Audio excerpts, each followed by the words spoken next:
ইউএইর সাথে আমাদের ভিসা সংক্রান্ত অনেকগুলো জটিলতা চলছে। ইউএইতে আমাদের ভিসা রেস্ট্রিকশন আছে এবং এটা অনেক বছরের পুরনো একটা সমস্যা। এটা 2012 থেকে এটা একটা পুঞ্জীভূত একটা সমস্যা তৈরি হয়েছে।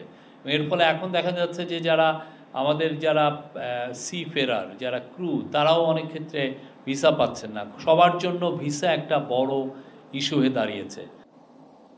ইউনাইটেড আরব আমিরাটসে সফর করেছিলেন। ওইখানে দুবাইতে ওয়ার্ল্ড গভর্নমেন্ট সামিট প্রতি বছর হয়।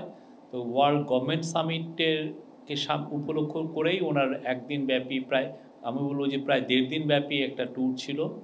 সেই ট্যুরের মূল লক্ষ্যটা আসলে ছিল ওয়ার্ল্ড গভর্নমেন্ট সামিটে তো অবশ্যই ওনার he was one of the major participant.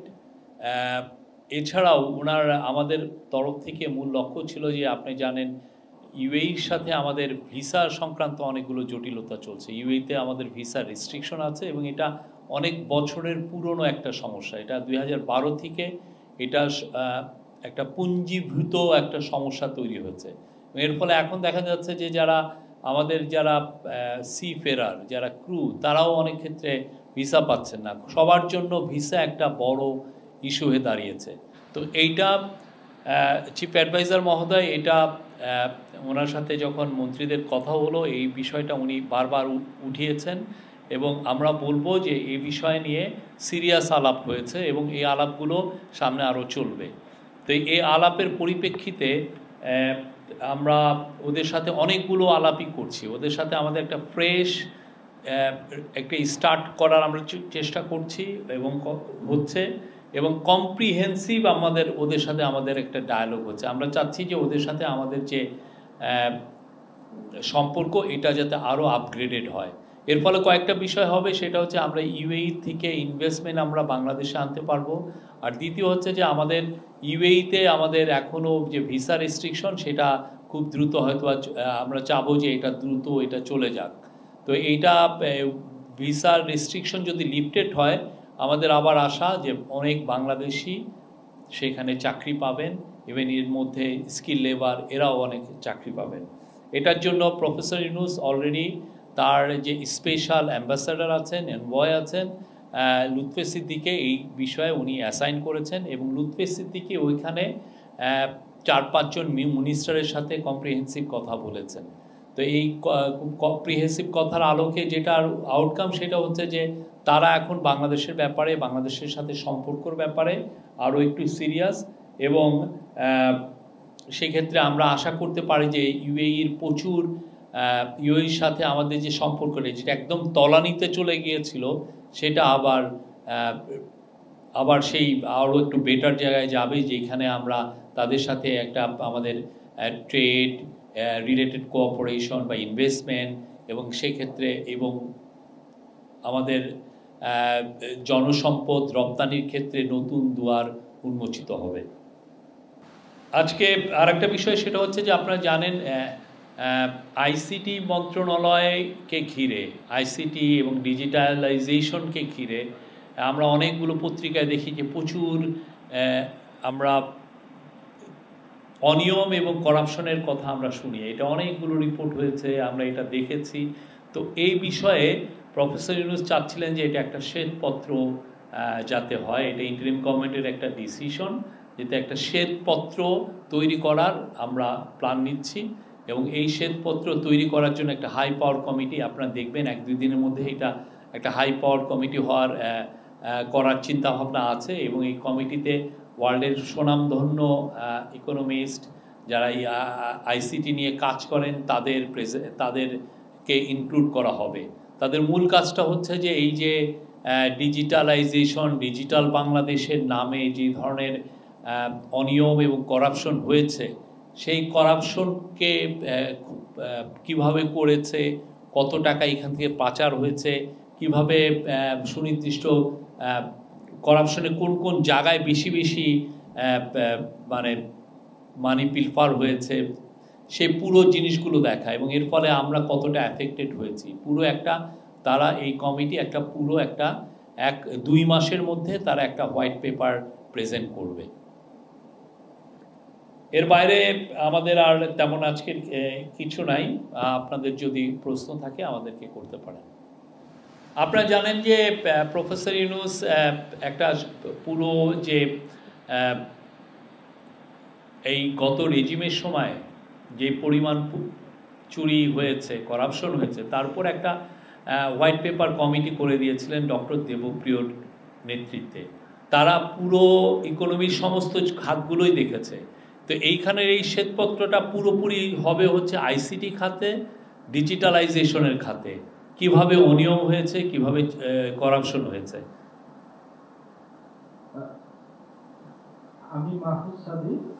আমি একটু বলি আপনাকে।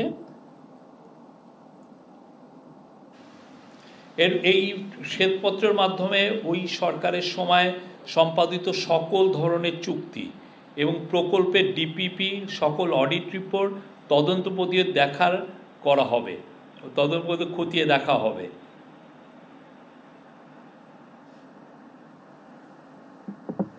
জি, আমার দেশ পলিটিক্যাল পার্টিগুলোর সাথে যে সর্বশেষ মতবিনিময় বা ডায়ালগ যেটা হলো, সেখানে বলা হয়েছে যে পরে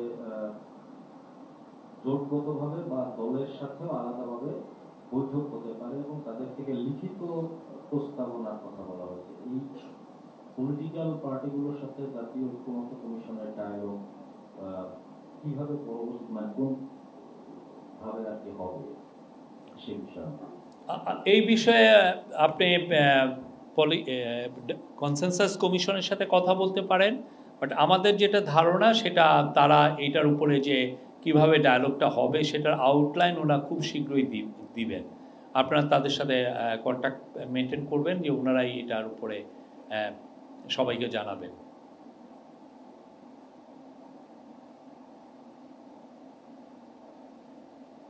এনি মোর কোশ্চেন?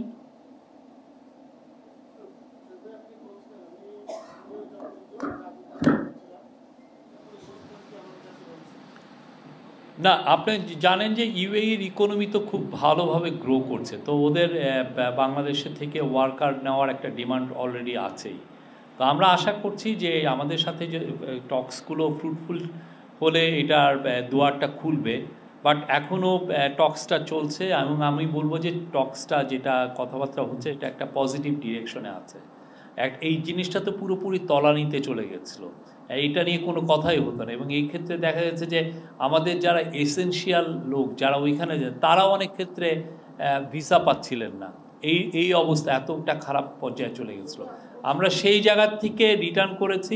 তো আমরা আশা করছি যে এটা আমাদের আশা এটা তাড়াতাড়ি এটা উঠবে এবং অ্যাট দ্য সেম টাইম এটা উঠলে আমরা মনে করি যে ইউএইতে যেহেতু ওদের ইকোনমিক গ্রোথ হচ্ছে প্রচুর, there will be big demand for our workers.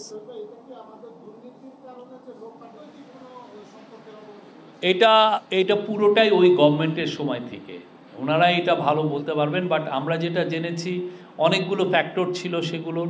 হ্যাঁ, একটা পুরোপুরি তলানিতে ওনাদের অবভিয়াসলি ওনারা ডিপ্লোম্যাটিক্যালি এটা সিরিয়াসলি তাদের সাথে নিতেও পারেন নাই। তাদের তো সেই অবস্থাটা ছিল না। আপনি যদি একটা ডিক্টেটরশিপ চালান তখন হয় কি অন্য ধরনের মার্সির উপরে আপনার চলতে হয়, আপনাকে ইন্টারন্যাশনালি কেউ সম্মান করে না। তো ফলে এই বিষয় নিয়ে আপনাকে বাইরে যে আপনি সিরিয়াসলি কথা বলবেন সেই কথা বলার স্কোপটা তাদের ছিল না। অবশ্যই কিছু পর্যায়ের কেস ছিল, যেই ম্যান পাওয়ার যেভাবে পাঠানো হতো সেই সময় ওর মধ্যে অনেক ধরনের দুর্নীতি হয়েছে, ফলে ওদের এইগুলো নোটিশে এসছে এবং তারা সেই অনুযায়ী মুভ করেছে। কিন্তু কথা হচ্ছে যে এটা হলে আপনি তো আপনার তরফ থেকে তো আপনি তো সিরিয়াসলি মুভ নিয়ে এটাকে যাতে না হয়, আমাদের উপর যাতে রেস্ট্রিকশন না আসে সেই বিষয়ে তো আপনি মুভ নেবেন, আপনি তো এটা কাজ করবেন, এটা আপনার নৈতিক দায়িত্ব। কিন্তু কথা হচ্ছে যে তারা সেগুলো কিছুই পারেন নাই। প্রফেসর ইউনূস এই ওয়ার্ল্ড গভর্নমেন্ট সামিটকে সামনে রেখে মূল উদ্দেশ্য হচ্ছে যে আমাদের এই বিষয়টা যেভাবেই হোক এই দুয়ারটা আমাদের খুলতে হবে। এইটাকে সামনে রেখে উনি মিনিস্টারদের সাথে কথা বলেছেন। ওনার যিনি স্পেশাল অনভয় লুকথে সিদ্দিকী উনি 4-5 জন মিনিস্টারের সাথে কথা বলেছেন, সিরিয়াস আলাপ হয়েছে। আমরা আশা করছি যে আমরা পজিটিভ রেজাল্ট পাবো।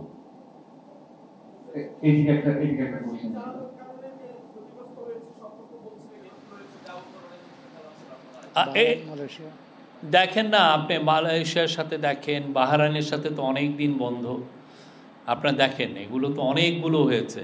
কথা হচ্ছে যে আপনি যে কোনো দেশে ডেমোক্রেটিক গভর্নমেন্ট থাকলে মানুষ বিদেশে সেই আপনাকে সম্মান করে, বিকজ আপনি পিপলসের ম্যান্ডেটটা আপনার আছে।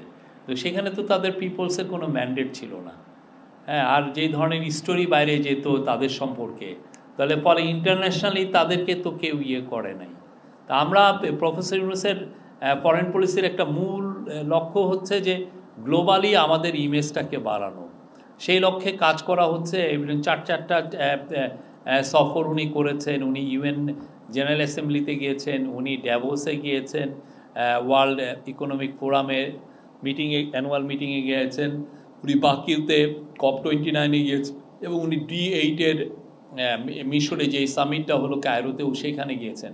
প্রত্যেকটা মিটিংয়ের এই সামিটগুলোতে জয়নিংয়ের মূল লক্ষ্য হচ্ছে বাংলাদেশকে ইন্টারন্যাশনালি তুলে ধরা, যে না আমরা গ্লোবাল স্টেজে ফিরে এসেছি। আপনি তো অনেকগুলো ইফস এর কথা বললেন। আমাদের মূল লক্ষ্য তাকে বাংলাদেশে এনে তাকে বিচার করা।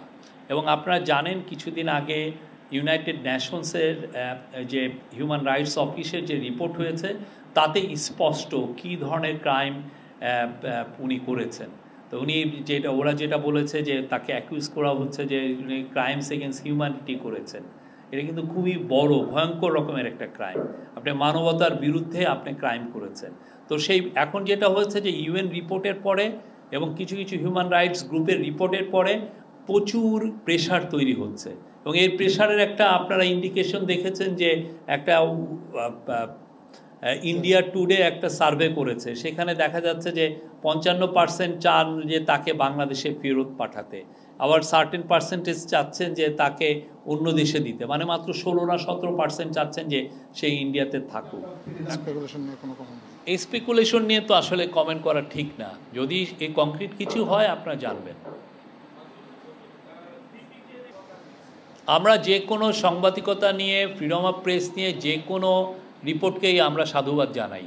হ্যাঁ, কিন্তু কথা হচ্ছে যে অনেক সময় আমরা দেখেছি যে আইসোলেটেড একটা দুইটা ঘটনাকে সামনে রেখে অনেক ধরনের একটা কমেন্ট করা হয়।